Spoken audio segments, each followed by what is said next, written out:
Pada musim gugur 1924, Curtis Welch, satu-satunya dokter di kota pelabuhan Nome, Alaska, mengumumkan peringatan. Stok obat difteri di sana sudah menipis. Difteri adalah penyakit berbahaya dan mudah menyebar yang lumayan umum saat itu. Dr. Welch memesan stok tambahan dan berharap bisa menerimanya sebelum musim dingin, karena jika tidak, kota itu akan terhalang es selama 8 bulan. Tapi kapal pembawa obat tak datang tepat waktu, dan kota hanya bisa menunggu sampai musim semi. Tanda-tanda wabah memang masih belum muncul di Nome, tapi untuk alasan tertentu, Dr. Welch masih cemas. Pada bulan Desember, dia merawat sejumlah anak yang sakit tenggorokan, dan meski menurutnya itu bukan difteri, kecurigaannya kian besar hari demi hari.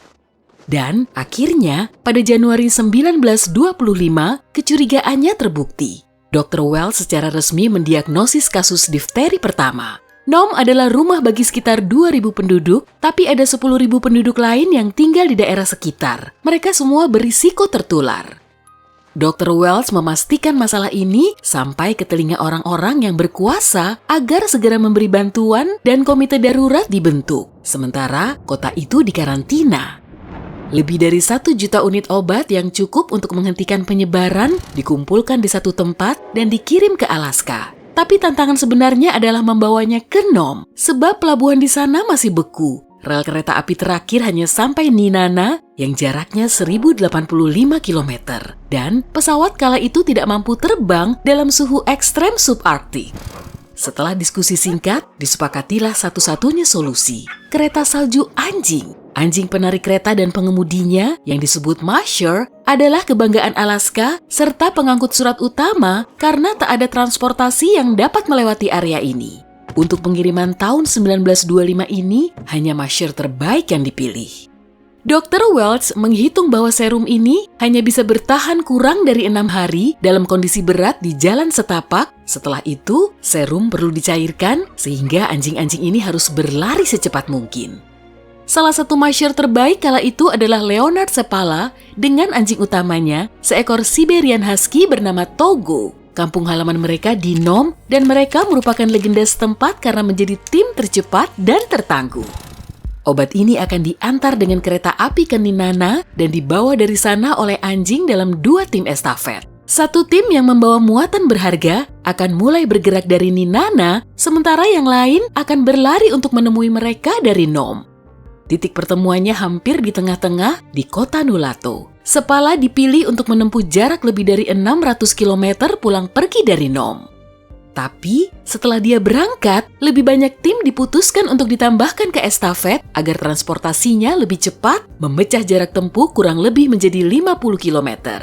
Seppala tak tahu soal itu dan akibatnya malapetaka nyaris menimpa Nome. Seppala dan kereta saljunya berlari secepat yang mereka bisa, memotong jarak melintasi Norton Sound, yaitu ceruk di Laut Bering yang berbahaya karena esnya yang bergeser. Hanya dia, Masher, yang berani menempuh jalan pintas ini dan menghemat perjalanan sehari penuh.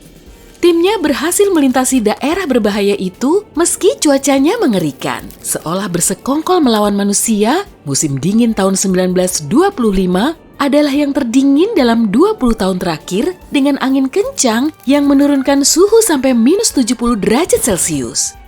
Pada jarak 270 km, Seppala yang yakin dia masih perlu menempuh sekitar 80 km lagi, tiba-tiba melihat Masher lain yang sedang kesulitan. Dia pun berpacu melewatinya tanpa niat melambat. Tapi pria itu memanggilnya menembus angin dan salju. Serumnya, aku membawanya.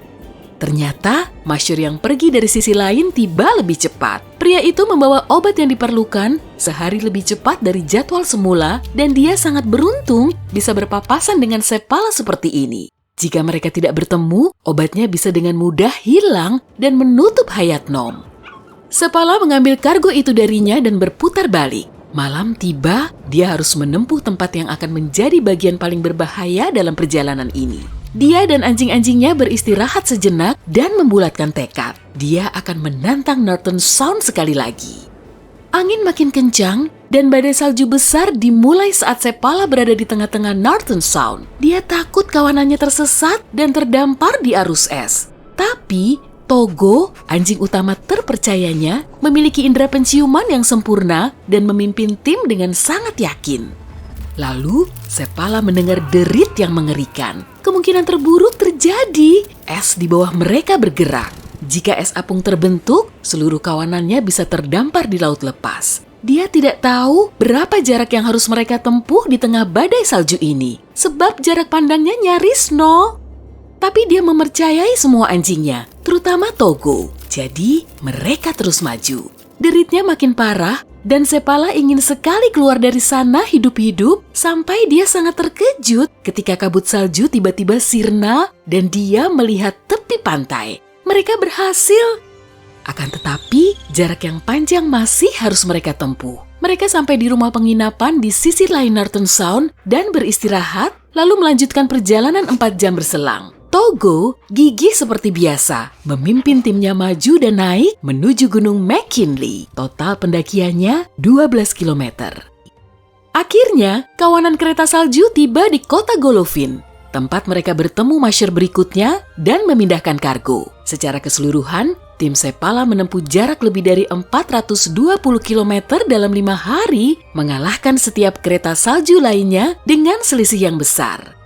Seharusnya, Togo mendapatkan segala pujian atas upaya heroiknya. Tapi kenyataan berkata lain. Kereta salju terakhir yang menempuh kurang lebih 80 km dikendarai oleh Gunnar Kasen dan anjing utamanya Balto. Sebenarnya, Kasen hanya menempuh setengah jarak itu, tapi dia tiba di titik estafet terlalu cepat dan melihat orang selanjutnya sedang tidur. Tak mau membuang waktu, dia pun terus maju dan mengirimkan obatnya sendiri. Balto pun setuju. Dia masih melaju penuh tenaga meski telah menempuh perjalanan panjang di tengah badai salju dan dingin yang menggigit. Jadi, pada tanggal 2 Februari pukul 5.30 pagi, obat itu sampai di Nome dan siap dipakai dalam beberapa jam. Warga sangat gembira dan menyapa Kasen serta Balto dengan sorak-sorai. Tak lama, ketenaran mereka menembus kota dan bahkan Alaska menjadikan tim ini bagai selebritas di seluruh negeri.